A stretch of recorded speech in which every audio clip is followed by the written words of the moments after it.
नमस्कार। साथै प्रदेशको ताजा खबरको सङ्गालो प्रदेश समाचारमा यहाँलाई स्वागत छ। म दृष्टिवाणी थेताल। आउनुस् अब प्रदेश समाचार सुरु गरौं अहिलेसम्मका मुख्य समाचारबाट।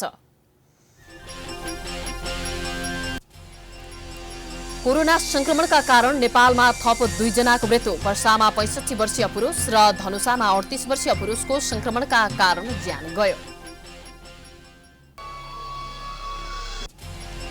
कालापानी र लिम्पियाधुरा क्षेत्रमा नेपालीहरूको प्रवेश रोक्न भारत सरकारद्वारा नेपाललाई पत्राचार। नेपाल सरकार मौन।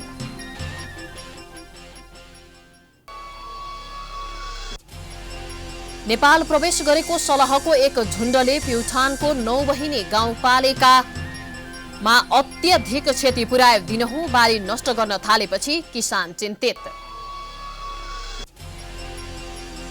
र सर्पदंशको औषधि एन्टी स्नेक भेनम नेपालमै उत्पादनको तयारी। 2 वर्षभित्र सञ्चालनमा आउने प्रालिद्वारा जानकारी।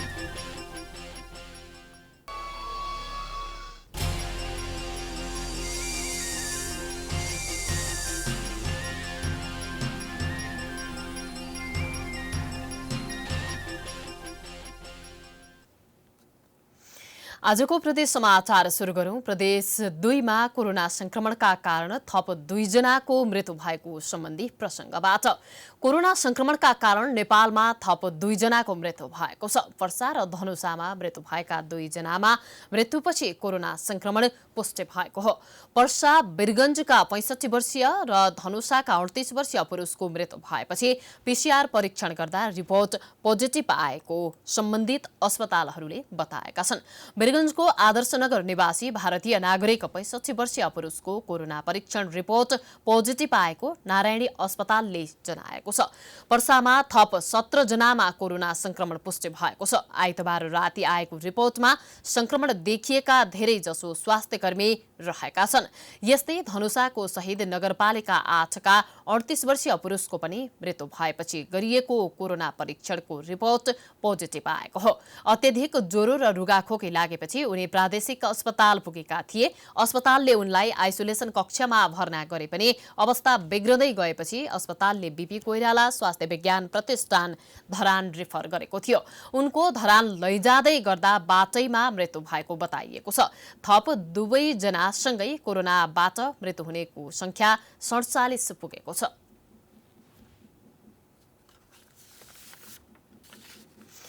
अब लागौं प्रदेश 2 को पर्साको वीरगञ्जमा समुदायमा कोरोना संक्रमण फैलिएपछि एक घर एक परीक्षण गरिएको सम्बन्धी प्रसंगतर्फ। वीरगञ्ज महानगरपालिकाले एक घर एक परीक्षण अभियान सुरु गरेको छ। वीरगञ्जमा जारी निषेधाज्ञा अवधिमा पनि कोरोना संक्रमणलाई न्यूनीकरण गर्न मास टेस्टिङलाई तीव्रता दिइएको छ। वीरगञ्ज महानगरपालिका र जिल्ला प्रशासन कार्यालयले छुट्टै स्वाब संकलन केन्द्र स्थापना गरी आइतबारदेखि स्वाब संकलन गरेको बताएको छ। कोरोना भाइरसबाट संक्रमित हुनेको संख्या बढिरहेको अवस्थामा र समुदाय स्तरमा संक्रमण फैलिएपछि जिल्ला प्रशासन कार्यालय पर्साले अनिश्चितकालसम्मका लागि निषेधाज्ञा जारी गरेको छ। जिल्ला संकट व्यवस्थापन केन्द्र पर्साको निर्णय अनुसार आइतबार दिउँसो 1 बजेदेखि उक्त अभियान थालेको हो। मास टेस्टिङको आधारमा वीरगञ्ज नगरको विभिन्न ठाउँमा परीक्षण सुरु गरेको छ। कोरोना संक्रमणको उच्च जोखिम रहेको स्थानहरूबाट मास टेस्टिङका लागि स्वाब संकलन गर्ने काम भइरहेको छ। त्यसपछि हाम्रो यो जिल्ला सङ्कट व्यवस्थापन केन्द्रको टिमले अलिकति समन्वय गरेर एकीकृत रूपमा गर्ने कुराहरू भएको थियो। त्यहाँबाट अलिकति हामीले चाहिँ सहयोगको अपेक्षा गरेका थियौँ। सहयोगको त्यही रूपमा प्राप्त नहुँदाखेरि अलिकति हाम्रो सङ्ख्या चाहिँ घट्न सक्छ। तर आज फेरि यसपछि वीरगञ्ज महानगरपालिकासँग बस्ने कुरा भइराखेको छ। त्यो बस्यो भनेदेखि हामी चाहिँ संयुक्त रूपमा जान सक्यौँ भनेदेखि हामीले दिनमा 1000 स्वाब कलेक्सन गर्ने लक्ष्य लिएका छौँ।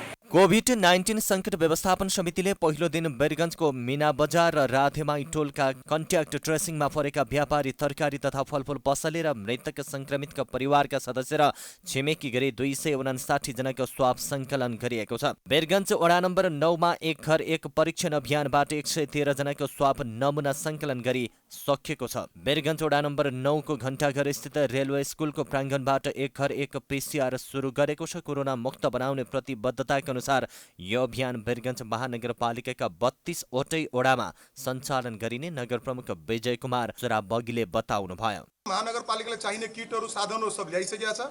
हामीले चाहिँ नारायणीलाई त्यो साधनहरू पनि फटाफट दिएर पनि राखेका छौँ अनि उहाँहरूले नै टेस्ट गर्ने हो। हामीले मेसिन पनि दिएका छौँ, सारा साधन त्यहाँ छ। त्यसका रोजका खपत हुने सामानहरू जुन टेस्टिङको दौरानमा लाग्छ त्यो पनि हामी किनेर दिइसकेका छौँ।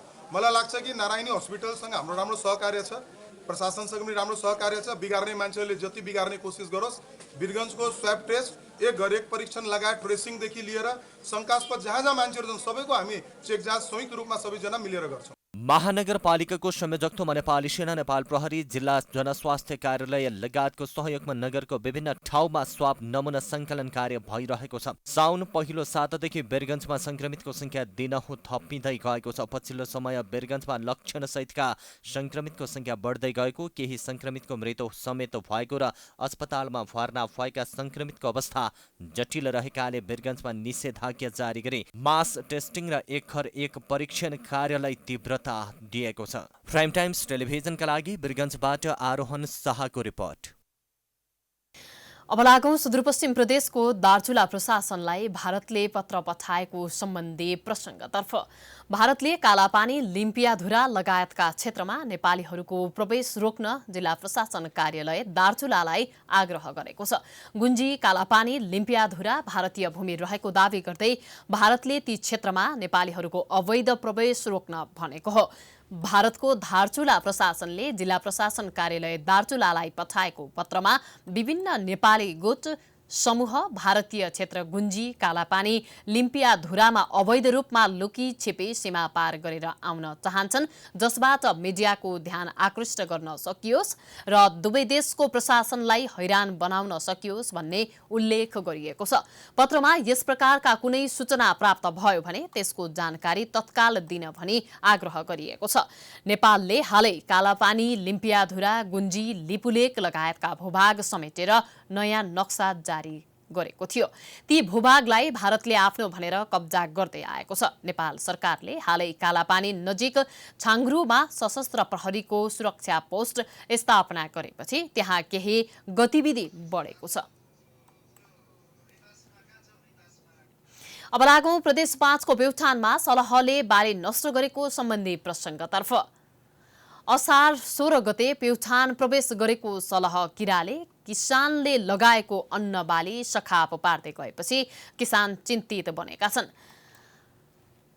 महिना दिनदेखि जिल्लाका अधिकांश स्थानमा सामान्य क्षति पुर्याए पनि नौबहिनी गाउँपालिका 1 को स्याउलीवाङमा भने सलहको बास नै रहेको छ, जहाँ ठूलो संख्यामा देखिएको सलह किराले किसानले लगाएका मकै र कोदो बाली सखाप पारेको छ।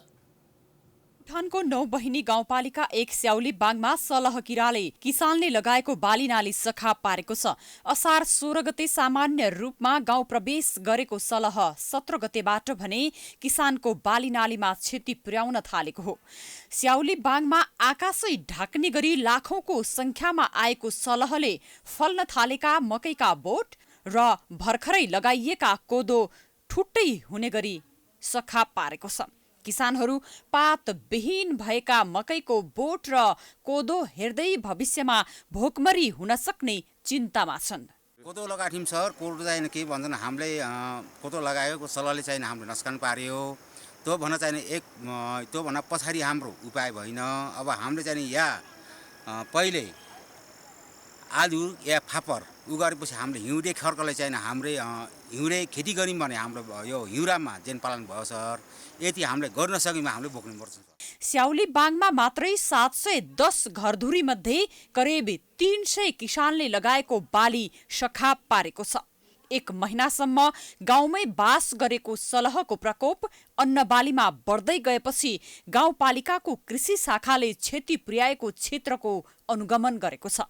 सलहले स्याउली बाङमा 75% मकै बालीमा क्षति पुर्याएको छ भने कोदो बालीमा 90% क्षति पुर्याएको छ। स्याउली बाङमा केही गाउँमा मात्रै 2100 रोपनी क्षेत्रफलमा लगाएको मकै र कोदो सलहले नष्ट पारेको छ। यहाँ चाहिँ पहिला खाल ठटाउने लखेट्ने काम भयो अनि यहाँबाट चाहिँ भाग्न सक्ने अवस्था भएन। अब उच्च पहाड उता मौसम चिसोको कारणले गर्दा चाहिँ यो फर्किने वातावरण पनि मिलेन, यसलाई ठाउँ पनि नभएर यहीँ नै बस्यो र यो अति नै क्षति गर्न थालेको चाहिँ 5-6 दिन अगाडि हामीलाई यस कृषि शाखामा खबर आइसकेपछि जिल्लाका अन्य क्षेत्रमा सलह हराउँदै गए पनि स्याउली बाङमा भने 1 महिनादेखि बसिरहेको छ। सलह प्रकोप बढेपछि गाउँपालिकाले त्यसको प्रकोप कम गर्न सलह जम्मा गर्ने किसानलाई प्रति किलो 50 रुपैयाँ दिन थालेको छ। कसरी यसलाई भगाउन सकिन्छ त भन्दा भगाउने कुनै उपाय नभएपछि हामी टिप्न सुरु गऱ्यौँ। प्रति केजी हामी 50 रुपियाँ दिन्छौँ। सबै गाउँले उल्टेर गएर टिप्नुहोस् र यसलाई नष्ट गरौँ भनेर भन्यौँ। हाम्रो रिक्वेस्टलाई स्वीकार गरेर आफूमाथि आइलागेको यो सलह किराको लागि अन्त्यको लागि सबै नौबहिनीवासी आफ्नो ठाउँमा आफै कसिनु भएको छ। गाउँमाथि अग्लो डाँडा भएकै कारण सलह त्यहाँबाट अन्त जान सकेको छैन। अन्य स्थानबाट पनि स्याउली बाङ पुगेको सलह धपाउँदा समेत कतै नगएपछि गाउँका किसानको दैनिकी सलह टिप्ने तथा धपाउने नै भएको छ। सलह जम्मा गरेर ल्याइए प्रति किलो 50 रुपैयाँ दिने निर्णय गरेपछि गाउँपालिकाको वडा नम्बर 1 मा मात्रै करिब 40 क्विन्टल सलह जम्मा गरेर वडा कार्यालयमा बुझाएपछि नष्ट गरिएको छ। प्युठानबाट रविन विश्वकर्माको रिपोर्ट। प्रदेश समाचारमा पालो भएको छ विश्रामको।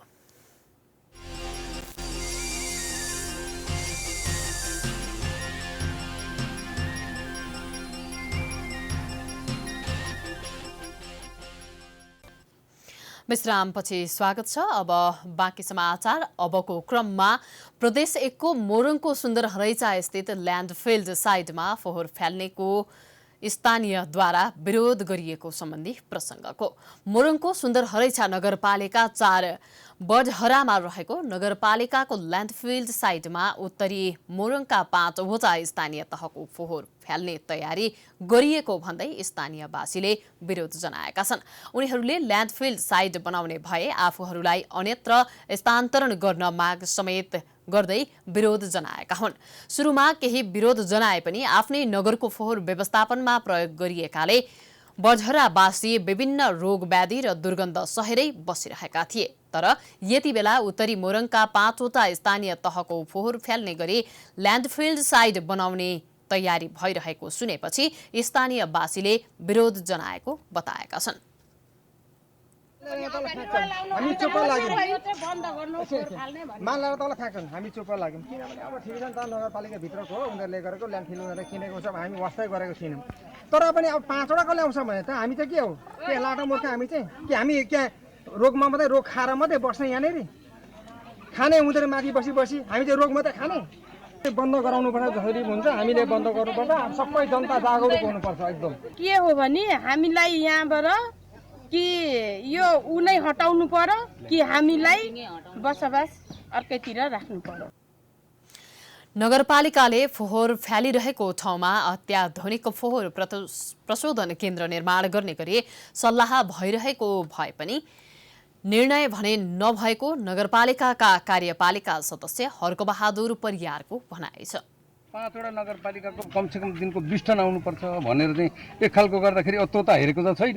कस्तो खालको संरचना बन्ने, भोलि यहाँ कतिको असुरक्षित हुन्छ यो गाउँ, यो ल्यान्डफिलले गर्दा वारिपारिलाई असर गर्छ भनेर अब त्यसलाई त रोकथाम गर्नुपर्छ या के गर्नुपर्छ। विज्ञहरू बसौँ, सबै साथीभाइ बसौँ, जनप्रतिनिधि बसौँ, सबै बसेर एकपल्ट छलफल गर्दाखेरि त यसलाई बन्द गर्दा पनि के फरक पर्छ।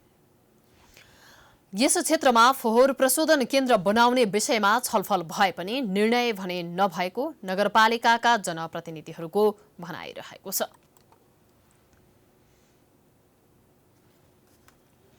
अब लागौं प्रदेश 1 को मोरङको पत्थरी शनिश्चरी सेल्फी सडकको चर्चा सम्बन्धी प्रसङ्गतर्फ। मोरङको पत्थरी शनिश्चरी सेल्फी सडक यति बेला निकै चर्चामा आएको छ। सामाजिक सञ्जाल टिकटकमा भिडियो बनाउनेहरूको भेटका कारण यो सडक चर्चामा आएको हो। यो कुनै जात्राको भिड होइन, न त यहाँ वनभोज, पार्टी, सेमिनार नै भइरहेको छ। तर पनि सडकभरि भिड देखेर तपाईलाई अचम्म लाग्न सक्छ। तर अचम्म नमान्नुस्, किनकि अचेल पथरी शनिश्चरी सडकमा दैनिक मानिसको भिडभाड यस्तै नै हुन्छ।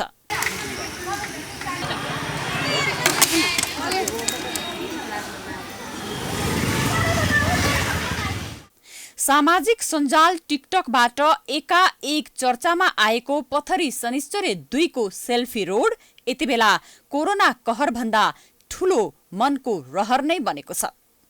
कोरोना कहरका कारण 4 महिनासम्म लुकेर बसेका मानिसहरू लकडाउन केही खुकुलो भएसँगै 3 साता यतादेखि मनको रहर पूरा गर्न सेल्फी रोड पुग्ने गरेका छन्। पछिल्लो समय यो सेल्फी रोड चाहिँ एकदम चर्चामा छ। किन भन्दाखेरि मेन चाहिँ कारण चाहिँ यसको मैले देखेको चाहिँ यसको लोकेसन नै हो। किन भन्दाखेरि यो चाहिँ यता दाहिने र देब्रे र दाहिने साइड दुईतिर चाहिँ हाम्रो जङ्गलले घेरेको छ र बिचमा चाहिँ रोड भएको कारणले गर्दाखेरि पनि एकदम लोकेसन चाहिँ एकदम राम्रो देखिन्छ। सबैजनाले यो बर्खा मौसम छ, घाम लाग्छ, घरि पानी पर्छ र एकदम पिसफुल इन्भाइरोमेन्ट र घाम लाग्दा पनि एकदम मजाले हामीले यहाँ ओत लाग्न सकिन्छ बर्खामा पनि। पूर्व पश्चिम राजमार्गको सुनझोरा पुल पश्चिमपट्टिबाट दक्षिणतर्फ लाग्ने 1100 मिटर लामो कालोपत्रे सडक साँच्चीकै सुन्दर देखिन्छ। सडकको पूर्व पश्चिम चौतारी सामुदायिक वनले हुर्काएको एक नासका सालका बिरुवाको खुला जंगलसँगै चिल्लो कालोपत्रे सडकमा लिइएका तस्बिरहरूले सबैको मन लोभ्याउने गरेको छ। त्यही आकर्षणबाट प्रभावित बनेर दैनिक हजारौं मानिसहरू यो रोडमा भेला भएर टिकटक बनाउन र फोटो खिच्न आउन थालेपछि पथरी, मंगलबारे र उर्लाबारीका केही व्यापारीको ठेला व्यापार पनि फस्टाएको छ। कहिले 1000 पनि हुन्छ, कहिले 500 पनि हुन्छ, टुङ्गै हुँदैन। कहाँबाट आउनुभयो तपाईँ? यही खापा छ। के बेच्नुहुन्छ? के कुरा तपाईँकोमा पाइन्छ? के बेच्नुहुन्छ? सिङ्गडा, जेरी, मिठाई, मालपुवा, पानीपुरी, चटपटे। हामी यहाँ आइसक्रिम बेच्न आउँछौँ। दिनमा यहाँ हजारौँ जना मान्छे आउँछन् सेल्फी रोडमा अनि आइसक्रिम खान्छन्। अलिअलि व्यापार हाम्रो पनि हुन्छ। 1000-1200 बेचिन्छ दिनमा। अरू धेरै चटपटी पसल पनि आउँछन्। यस क्षेत्रलाई विकास गरेर आकर्षण केन्द्र बनाउने तयारी भइरहेको वडा नम्बर 2 का अध्यक्ष याम प्रसाद गुरागाईको भनाइ छ। उपमेयरज्यूलाई पथरी शनिश्चरी नगरपालिकाको उपमेयरज्यूको टिमलाई पनि यहाँ ओर्लेर हेर्ने खालको अवस्थाको सिर्जना गरेँ। मेयर साहेबको टिमलाई समेत ल्याएँ। मेयर र केही अध्यक्षज्यूहरूको टिम समेत आएर हामीले हेरेको छौँ र प्राविधिक टिम ल्याएर मेयर साहेबले दिएर प्राविधिकहरूको एउटा टिमले यसको केही डिपिआर गर्ने एउटा नमुनाको पनि तयार गरेको छ। यस्तो असावधानीपूर्ण बाक्लो उपस्थितिले कोरोना फैलन सक्ने डर त छँदैछ। सडकमै रहेका ठेला व्यापारी अनि रफ्तारमा हुइकिरहेका मोटरसाइकल र टेम्पोहरूको वेगका कारण कलिला नानीहरू दुर्घटनामा पर्ने उच्च जोखिम पनि बढेको छ। दुर्घटनाको उच्च जोखिमलाई न्यूनीकरण गर्न स्थानीय सरकारले कुनै पहल कदमी चालेको देखिँदैन। अबको पालोमा प्रदेश 1 को भोजपुरमा राष्ट्रिय परिचय पत्र वितरण गरिएको सम्बन्धी प्रसङ्गको। भोजपुरमा पनि राष्ट्रिय परिचय पत्र वितरण सुरु भएको छ। जिल्ला प्रशासन कार्यालयले आइतबारबाट राष्ट्रिय परिचय पत्र व्यवस्थापन कक्षको स्थापना गरी वितरण थालेको हो। जिल्ला समन्वय समिति भोजपुरका प्रमुख लक्ष्मण खड्काको आवश्यक विवरण कम्प्युटरबाट प्रमाणीकरण गरी राष्ट्रिय परिचय पत्र दर्ताको शुभारम्भ गरिएको छ। कोरोना भाइरस कोभिड-19 का कारण सदरमुकामबाटै परिचय पत्र वितरण गरिने प्रमुख जिल्ला अधिकारी वसन्तराज पुरीले बताउनु भएको छ। सरकारले पहिलो चरणमा 5 थरबाट राष्ट्रिय परिचय पत्र वितरण कार्य सुरु गरेको थियो भने दोस्रो चरणमा झापा, सङ्खुवासभा, सप्तरे लगायत 15 जिल्लामा सुरु भइसकेको छ। तेस्रो चरणमा आगामी 2 वर्षभित्र सबै नागरिकलाई परिचय पत्र वितरण गर्ने लक्ष्य अनुसार बाँकी 61 जिल्लामा पनि परिचय पत्र सुरु भएको प्रजिय पुरीले जानकारी दिनुभएको छ। पूर्ण विवरणहरू चाहिँ हामीले त्यही राष्ट्रिय परिचयभित्रमा रहेको त्यो एउटा चिप्समा सम्पूर्ण सामग्रीहरूको डाटा त्यो विवरण इन्ट्री गरेर त्यो एउटा मात्रै हामीले कार्ड बोकेर हिँड्न सकेमा सम्पूर्ण परिचय पत्र चाहिँ हामीले डिजिटल माध्यमबाट त्यसलाई हेर्न सकिने गरेको व्यवस्था मिलाइएको छ। हस्तलिखित हस्ताक्षर, दशौँलाको औँठा छाप, आँखाको रेटिना लगायत व्यक्तिको वैयक्तिक र जैविक सूचनालाई आधारित रूपमा सङ्कलन गरी प्रत्येक नागरिकलाई एकअर्कासँग मेल नखाने गरी परिचय पत्रको नम्बर प्रदान गरिने प्रजियापुरीले जानकारी दिनुभएको छ। परिचय प्राप्त गर्नका लागि नेपाली नागरिकताको सकल प्रमाणपत्र, नागरिकताको प्रमाणपत्रमा जन्ममिति नखुलेको हकमा सो खुल्ने प्रमाण वा स्थानीय तहको सिफारिस, नागरिकता प्रमाणपत्रमा उल्लेख भएको ठेगाना भन्दा फरक ठेगाना भएमा बसाई सराईको प्रमाणपत्र चाहिने जिल्ला प्रशासन कार्यालयले जनाएको छ।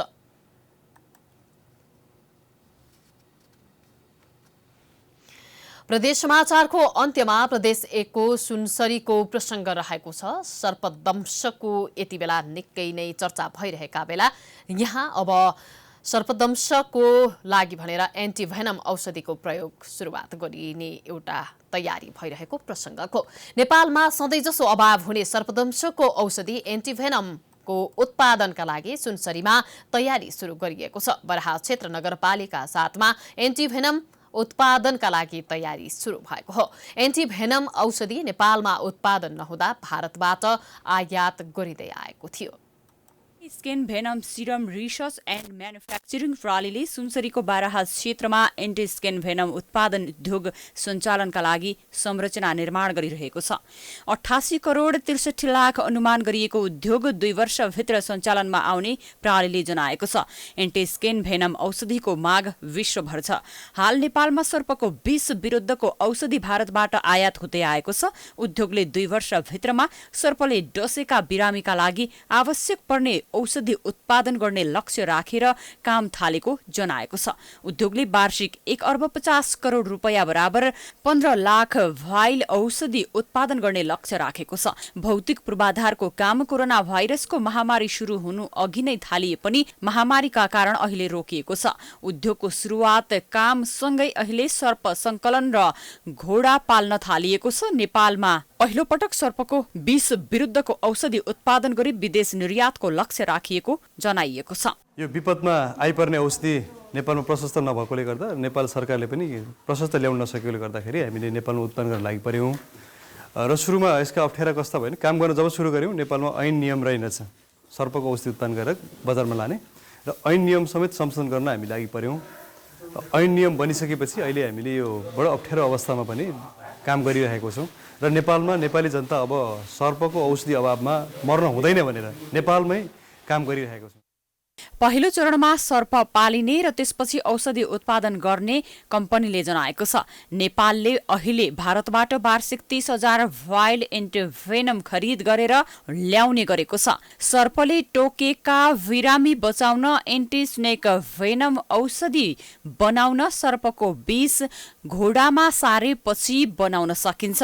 लोकल सर्पहरू विशेष गरी करेत सर्पहरू, गोमन सर्पहरू यो खालको सर्प ल्याएर हामीले संरक्षण गर्छौँ र तिनीहरूलाई नै यहीँ ब्रिडिङ गराएर फेरि पुनः उत्पादन गरेर अनि विष निकालिरहेका छौँ। विषालु सर्पले डसेको एकजना बिरामीलाई औसतमा 15 देखि 20 भाइल एन्टिभेनम चाहिने गरेको छ। नेपालका सबै क्षेत्रका लागि आवश्यकता अनुसार वार्षिक 10 लाखसम्म भाइल एन्टिभेनम आवश्यक पर्ने गरेको जानकारहरू बताउँछन्। सुनसरीबाट विकल रेग्मीको रिपोर्ट। यो सँगै हामी प्रदेश समाचारको अन्त्यमा आइपुगेका छौं। जाँदा जाँदै प्रमुख समाचार पुनः एकपटक।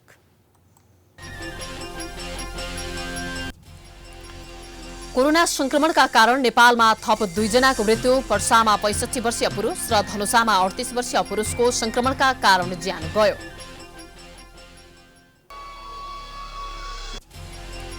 कालापानी र लिम्पियाधुरा क्षेत्रमा नेपालीको प्रवेश रोक्न भारत सरकारद्वारा नेपाललाई पत्राचार। नेपाल सरकार मौन।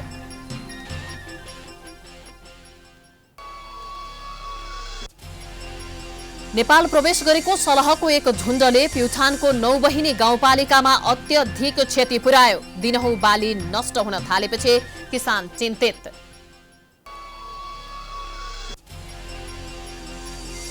र सर्पदंशको औषधि एन्टी स्नेक भेनम नेपालमै उत्पादनको तयारी। 2 वर्षभित्र सञ्चालनमा आउने प्रालीद्वारा जानकारी।